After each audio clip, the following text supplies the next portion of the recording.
Katanya Indonesia ini negara hukum. Iya. Tapi hukum di Indonesia ini lemah. Iya. Masa seorang presiden, panglima tertinggi, dihina, Iya. dicaci maki, diserang, kok dibiarkan aja? Apakah presiden harus lapor dulu ke kepolisian baru ditangani? Mana kekuatan hukum kita?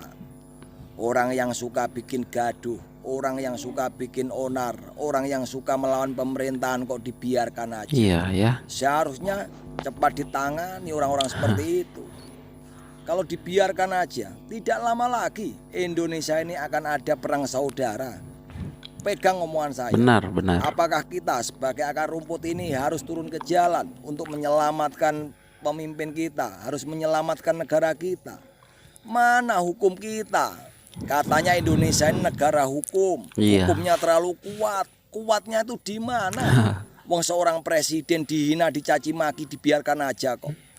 Nyoba orang-orang seperti itu kita berantas sampai akar-akarnya. Iya, benar. Biar Indonesia ini menjadi negara yang makmur dan sentosa. Mari kita jaga NKRI bersama untuk Indonesia maju.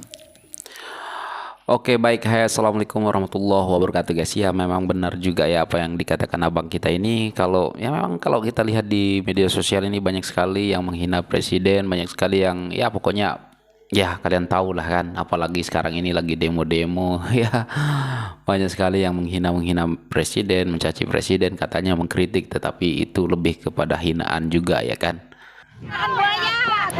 Berani barbar karena benar. Wow. Beras mahal. Baik, mana musik? Rakyat menjerit, beras mahal. Apa ini ibu-ibu nih? Kenapa?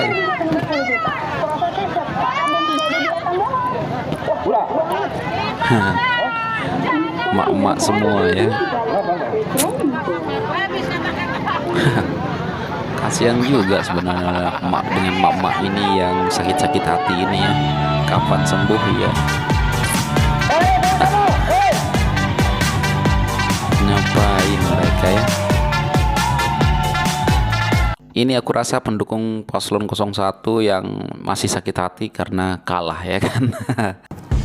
Saya pernah waktu itu bilang bahwa kalau kita menggunakan sampel seperti ambil darah untuk mengetahui kondisi kesehatan, itu seperti kita lihat survei.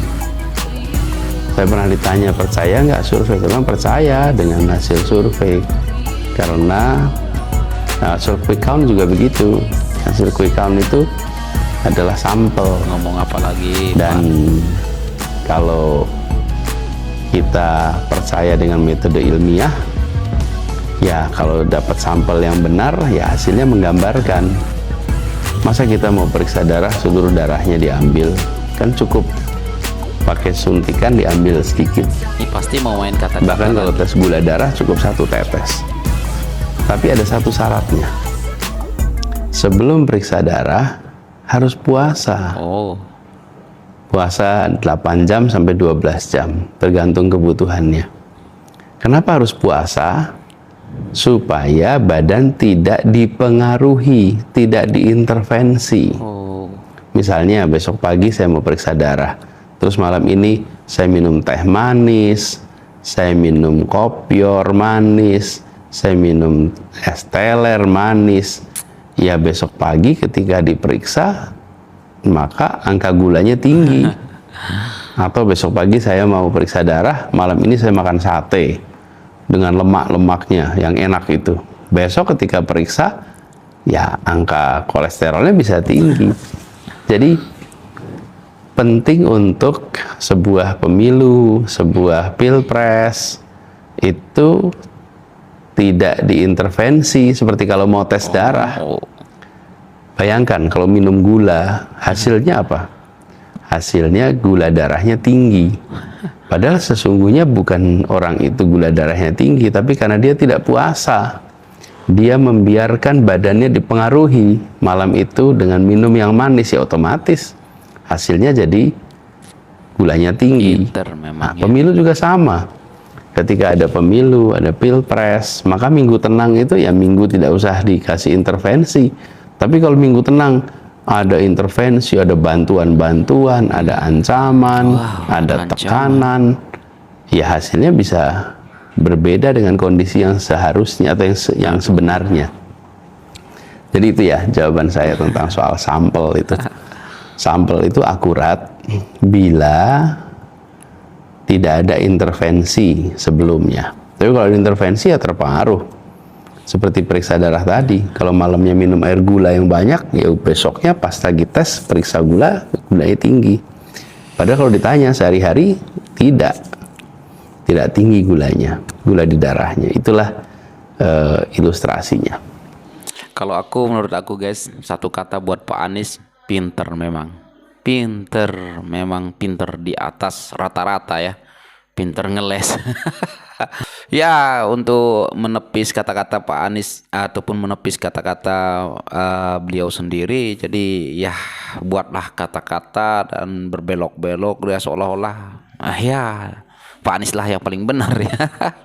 Tapi sekarang saya akui memang ya, jujur ya akui guys, memang Pak Anies paling pinter di atas rata-rata. Pinter ngeles, muter-muter ya.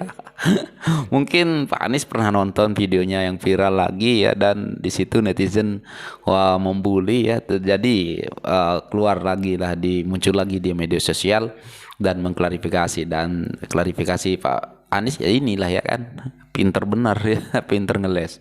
Tapi itu menurut saya Pak Anies pinter memang, pinter ngeles. Tapi kalau menurut kalian bagaimana? Silahkan berkomentar. Aduh, aku pun nggak tahu lah mau ngomong apa guys. Dan oke guys, mungkin itu saja lah untuk video kali ini. Simple saja, video ini tidak terlalu panjang, dan ya mungkin besok kita akan cari lagi apa yang menarik ya untuk kita bahas ya. Dan oke, salam buat Pak Anies, salam buat Pak Ganjar, salam dari saya, cepat-cepat legowo supaya tidak gila, tidak stres. Assalamualaikum warahmatullahi wabarakatuh. Bye.